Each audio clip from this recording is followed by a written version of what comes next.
Bem-vindo ao Direito em Ação, seu programa mais genial de direito. E avacalhado também. Boa noite, pessoal. Meu nome é Paula Marzano e aqui estamos com o Direito em Ação novamente. Hoje nós vamos falar sobre o que, Paula? O assunto é a PL do aborto. Que PL 1904 de 2024. Exatamente. O que é essa PL? PL é projeto de lei, tá, gente? Essa PL veio à tona nos últimos dias porque a Câmara colocou ela em caráter de urgência, como se fosse um assunto mais importante, mais relevante que os demais, para que fosse votado em tempo recorde, e isso causou um furor em todo o Brasil, porque a questão é uma questão muito delicada e deve ser observada com muita atenção. O que é o projeto de lei? O aborto hoje no Brasil, na legislação brasileira, ele é permitido em alguns casos. Por exemplo, bebê que tem anencefalia, ou quando o feto gera risco em demasia à mãe, a mãe pode vir a óbito, ou no caso de estupro, permite-se então que a pessoa, vítima do estupro, possa fazer um aborto. E aí, o que o projeto de lei traz? Ele traz um liame temporal de 22 semanas e ele determina que o aborto feito após 22 semanas de vida, de gravidez daquele feto, seria equiparado a homicídio simples, ou seja, a mulher só poderia então abortar nessas circunstâncias, obviamente, no caso de estupro, no caso de anencefalia e tal, se esse aborto fosse realizado antes de 22 semanas de gestação. Depois de 22 semanas de gestação, então seria crime de homicídio, tanto para a gestante quanto para o médico que fizesse o aborto. Hoje, como que funciona no Brasil? Ou deveria funcionar, em tese? A pessoa vítima de estupro chega no hospital, informa que foi estuprada e que não quer dar continuidade àquela gestação. O médico deve, então, realizar o aborto para ela, pelo SUS, e essa mulher vai embora sem qualquer questionamento nem nada. A partir se eventualmente esse projeto de lei for adiante, essa mulher, chegando ao hospital e pedindo para realizar o aborto, teria que ser feito um exame nela, e aí, se constatado mais de 22 semanas, ela não poderia fazer o aborto. E aí, isso realmente causou um transtorno gigantesco nas pessoas, e principalmente nas mulheres e naqueles que defendem a pauta feminina no Brasil, Paulo, a primeira questão que eu vejo, e aí é meu posicionamento enquanto homem, que eu queria que você me explicasse. Por que a questão do aborto é tão cara às mulheres? Olha, eu acho que não é só a questão do aborto que é cara às mulheres. Quem sou eu para responder isso também, Eu acho que é uma questão muito íntima. Então, cada um poderia dizer por si por que aquela questão para ela é tão delicada. Mas eu acho que não é a questão do aborto que é caro para as mulheres. Eu acho que é a questão de todos os direitos femininos que nos são caros. Porque a gente vive o tempo inteiro tentando uma luta em vão de equiparação com os homens, de conseguir direitos que nós não temos, de não sermos tratadas com diferença. E o aborto é só mais uma questão em relação a todos esses direitos, Você ter o direito de dispor do seu próprio corpo da forma que te convém. Note que, assim, é lógico que eu nunca pari, nunca tive uma gravidez em mim, mas eu vejo, como pesquisador de comportamento humano, que a nossa sociedade privilegia um homem da seguinte forma. Eu vejo como advogado. O homem pode fazer filho e deixar o problema social para lá. O que é? Você faz filho em 4 mulheres e ninguém responsabiliza o homem por ser um pai que abandona afetivamente ou materialmente os filhos. Era comum a questão do filho bastardo, que lutava anos na justiça para ter o reconhecimento dos pais e nem mesmo fazer o DNA o pai se prontificava a fazer e quando não tinha DNA, a situação ficava por isso mesmo, né? Fazia o lixamento moral do comportamento da mulher e pronto. E já a mulher tinha uma pressão da sociedade, mulher que abandona filho, oh meu Deus do céu, papapá, papapá, é uma perversa, isso aqui. Então, eu vi uma charge outro dia muito bacana, que é o seguinte: enquanto o bebê está na barriga da mulher, o problema é um problema, ela tem que cuidar e tal. A hora que ela pare, ninguém mais quer nem saber, né? Então, o primeiro ponto que eu gostaria de chamar a atenção, principalmente para isso, é o seguinte: essa opção para a mulher, ela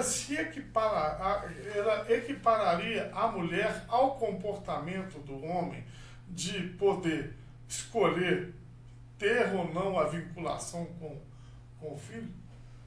Eu acho que não, sinceramente, porque quando essa mulher faz essa escolha, esse filho não nasceu.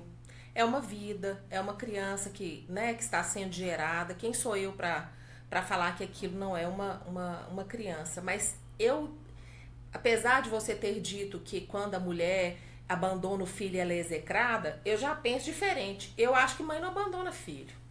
Para a mulher abandonar um filho, ela não tá bem. Ela tem algum problema psiquiátrico, ela tem alguma questão social que a envolve.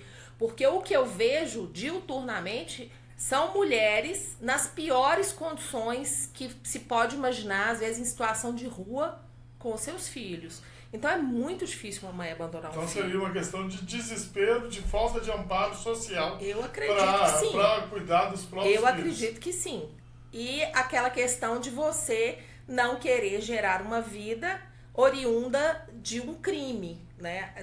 Eu não quem sou eu para julgar? Eu nunca passei por isso, não tenho a menor ideia do que seja um estupro. Mas eu acredito que a questão da mulher que opta por abortar ao ser estuprada não tem relação nenhuma com a criança que está sendo gerada, e sim com a violência que ela sofreu.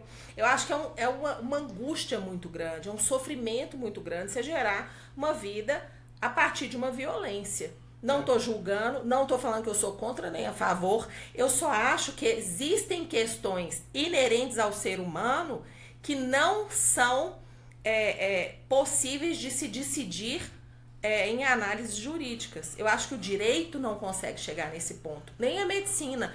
O médico também não vai saber dizer se aquilo está certo ou errado. Nem o direito nem o médico. Eu acho que é uma questão de foro íntimo muito, muito, muito pessoal. Eu acho que é a perpetuação do sofrimento do ato de violação da mulher. Você sabe por quê? Eu sou pai, você é a mãe dos meus filhos, né? E toda vez que eu vejo meus filhos, eu te enxergo. E acho que você me enxerga também nos seus filhos. Eu faço ideia de um filho que você não gosta da pessoa que é o gerador do seu filho, ou que é um ato de violência.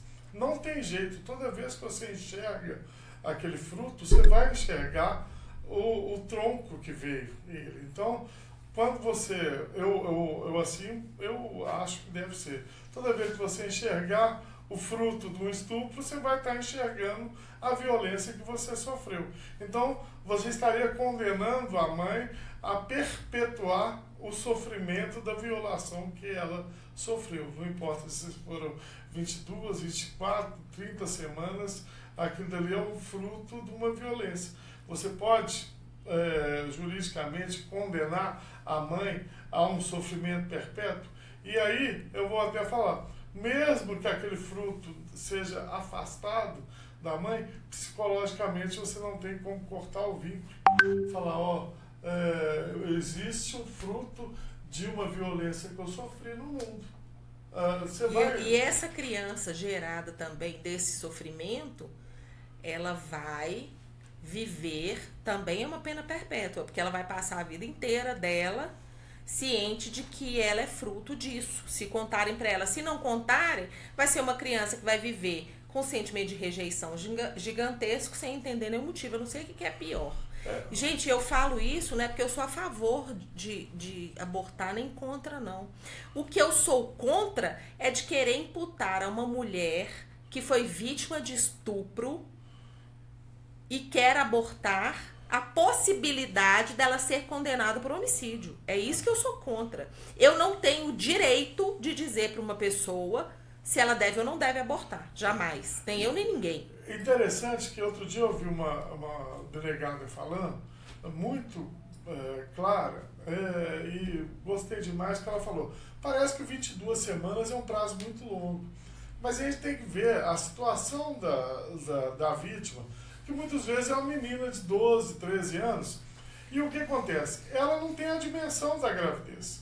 E nem tem a predisposição para ir no médico e ver. Então, às vezes a menstruação dela atrasa 6, 8 semanas, e a Guivé já está com 14 semanas de gravidez, quando ela vai falar com a mãe, está acontecendo alguma coisa diferente comigo. E aí até ir no médico, até descobrir que está grávida, são 18, 19 semanas, para descobrir que foi violada e que houve o abuso. E aí, se em 3 semanas, 4, você tomar essa decisão, muitas vezes o prazo já está em cima. Por isso que vários juristas têm falado que esse prazo é realmente ridículo para essas questões de agressão. Porque a gente pensa a mulher madura, uma mulher de 25 anos que engravidou e que resolveu não dar seguimento à gravidez. É outro caso. Tá? Eu estou falando um caso de uma criança de 12, 13 anos que foi violentada e que engravidou. Ela vai perceber a gravidez com 18, 19 anos. E aí vem as aberrações, né? Se o projeto de lei passar, ou, enfim, se tornar realmente a lei mudar para essa questão do homicídio após 22 semanas, essa criança que foi estuprada e que engravidou, e a mãe que levou essa criança para fazer o aborto depois de 22 semanas, essa mãe pode responder por crime de homicídio. É outra aberração. Você vai deixar a sua filha de 12 anos grávida de um estupro porque você corre o risco de ser condenada por crime de homicídio? É tão surreal, tão inacreditável. E vai ter uma pena maior do que o estuprador da sua filha. Exatamente. Porque o estuprador, a pena do estupro é menor do que a pena de homicídio simples. Né? Então a mãe fica presa por homicídio, o estuprador responde por estupro, se é que vai descobrir quem é, e a menina vai ter um filho. E aí? E o tanto de gente no mundo envolvido nesse sofrimento? Agora, fazendo o contraponto, eu não posso deixar de fazer isso, porque eu acho que é até nosso dever. Quando essa discussão surgiu, nós tivemos uma grande conversa com algumas pessoas da minha família, inclusive um médico que é extremamente sensato e enfim, e ele me falou o seguinte: Paulinha, você não tem noção do que é um bebê de 22 semanas. A criança já está formada, a criança sente dor. Então, gente, falo e repito, pensando nisso e analisando isso tudo que ele me disse, quem é o direito para estabelecer esse limite que ninguém consegue estabelecer? Eu continuo achando que é uma questão de foro íntimo, que só a mulher pode decidir o que ela quer fazer, só a mulher sabe dizer o que ela está sentindo naquele momento. Que se você for levar também por esse lado, o feto também é tão vítima quanto a mãe. Claro que é. Não é? Claro que aquela vida ali também ela não pediu para nascer. E é uma outra vítima também que está pagando com a própria vítima, com a própria vida, um ato de um terceiro. Não é? Tem uma vítima, que é a mãe, tem o estuprador, que é o violador, e o feto também é uma vítima, que não pediu para nascer. Então, a questão... E que está sofrendo também as consequências. Olha só, ano passado, eu acho que foi ano passado, nós tivemos um caso aqui, emblemático, que uma juíza, acho que no Sul, ela foi levada a ela a questão de uma menina que tinha sido estuprada, acho que com 9 anos de idade, era uma criança. E a juíza entendeu, era uma senhora muito religiosa, que a menina não poderia fazer esse aborto, não deixou a menina abortar, ainda queria que a menina fizesse exame, ouvisse o coração do feto. Isso gerou uma polêmica gigantesca na época, as pessoas não aceitavam que a juíza não tinha esse direito. E na época eu fiquei com pena dela, da juíza, porque claramente era uma pessoa bem intencionada, que só estava pensando numa vida que estava sendo gerada, né? Coitada, ela queria salvar a vida da criança. mas também esqueceu que a mãe era outra criança que também precisava ser salva. Enfim, é uma situação extremamente difícil de decidir. Eu acho que eu não queria ser essa juíza nunca. Mas a grande questão não é se pode ou se não pode fazer o aborto. A grande questão é punir essas mulheres por uma escolha. Mas a questão jurídica é muito fácil de resolver. Estando em risco a mãe e o filho, o médico deve optar pela mãe. Essa que é a questão, porque é a vida consolidada. Isso daí os compêndios médicos já estão lá. E juridicamente é isso que é a questão. Então é o seguinte, estando em risco, a menina de 12 anos não tem maturidade para ser mãe. Então a gravidez oferece risco para ela. Pronto, acabou. Se ela quiser interromper, tem que interromper juridicamente. Não, é a lei. E isso é que a gente tem que lembrar, gente, porque a lei é um parâmetro, na maioria das vezes, objetivo. Apesar do judiciário estar aí no ativismo jurídico, danado, passando por cima das leis e tal, a gente tem que ter o parâmetro. Tá entendendo? A lei fala que em caso de estupro, a mãe pode querer interromper a gravidez. Então pronto. Isso é independente de religião, independente de qualquer coisa. É direito dela. Tá entendendo? Não quero ter o filho. Então vamos respeitar. Ah, você vai queimar no inferno. Isso é problema dela com Deus ou com o diabo ou com o que for depois. Isso não é problema do juiz resolver. Tá entendendo? O juiz a lei, a Constituição fala que você pode abortar em caso de aborto. De estupro. Foi estupro? Foi. Então defere. Ah, mas eu acho que Deus vai... Gente, nós estamos no Estado laico. Tá entendendo? Então o parâmetro é esse. Ah, mas eu não concordo. Então vai para a sua igreja e reza. Lá. Não vai lá no fórum, não. Porque é justamente isso, gente. A gente não pode tentar impor aos outros os nossos valores que não estão descritos na lei. É justamente isso. Então, se a lei permite, o julgador tem que fazer. O que a lei não diferencia, não cabe ao intérprete diferenciar. E aí, gente, só concluindo, o projeto de lei ainda não foi votado, está tramitando, os levantes contra foram muito relevantes, então eu acredito que talvez até seja repensado, eu espero que seja repensado. E aí fica o bordão, se você é contra o aborto, não faça. Né? É isso aí. Boa noite. Muito obrigado. Curta, compartilhe e comente, por favor. Nós vamos estar sempre trazendo para vocês novos temas e o tema não terminou aqui não. Ainda tem muita coisa para a gente discutir sobre isso. Muito obrigado.